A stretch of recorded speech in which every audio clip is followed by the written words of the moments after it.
शिवसेना पक्ष आणि धनुष्यबाण कुणाचं याबाबत सर्वोच्च न्यायालयामध्ये आजपासून अंतिम सुनावणी होणार आहे। एकनाथ शिंदेंना शिवसेना पक्ष आणि धनुष्यबाण चिन्ह वापरण्यास मुभा देणाऱ्या केंद्रीय निवडणूक आयोगाच्या निर्णयाला शिवसेना उद्धव बाळासाहेब ठाकरे पक्षाच्या पक्षप्रमुख उद्धव ठाकरे यांनी आव्हान दिले।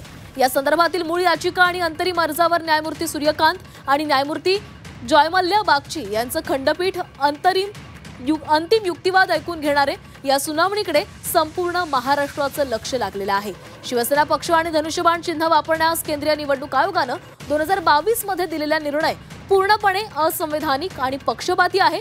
त्यामुळे आयोगाचा तो निर्णय रद्द करण्यात यावा अशी मागणी उद्धव ठाकरे यांच्याकडून याचिकेमधून करण्यात आली आहे। पक्षचिन्ह आणि शिवसेना यांना एकनाथ शिंदेंना देण्याबाबत जो निवडणूक आयोगाने निकाल दिलेला आहे त्या संदर्भातली सुनावणी होणं आज खरं तर अपेक्षित आहे।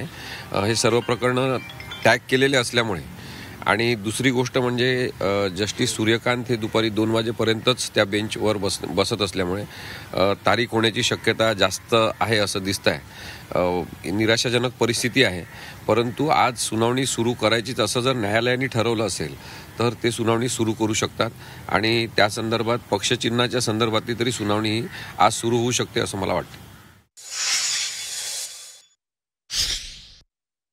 26 नोव्हेंबरला चिन्हांचं वाटप वगैरे होणार आहे नगरपालिका नगर परिषदांच्या निवडणुकांचं। ते होण्यापूर्वी हे चिन्ह आणि पक्षाचं नाव याच्यावरची जी महत्त्वाची SLP आमची आहे त्यावर आज सुनावणी जस्टिस सूर्यकांत आणि जयमल्ल्या बागची यांनी हे करून लगेचच्या लगेच निर्णय होईल अशी अपेक्षा आम्ही व्यक्त करतो। आज तुमचा फोकस हा पक्ष आणि चिन्ह ह्याच्यावरती असणार आहे आमदार। पक्ष आणि चिन्ह अपात्रते सुद्धा त्याच्यामध्ये केलेलं आहे। नेहमीप्रमाणे आम्ही आशावादी आहोत। कोर्टाकडनं अपेक्षा करतोय की न्याय मिळेल आणि अपेक्षा करणं हेच आमचं काम आहे।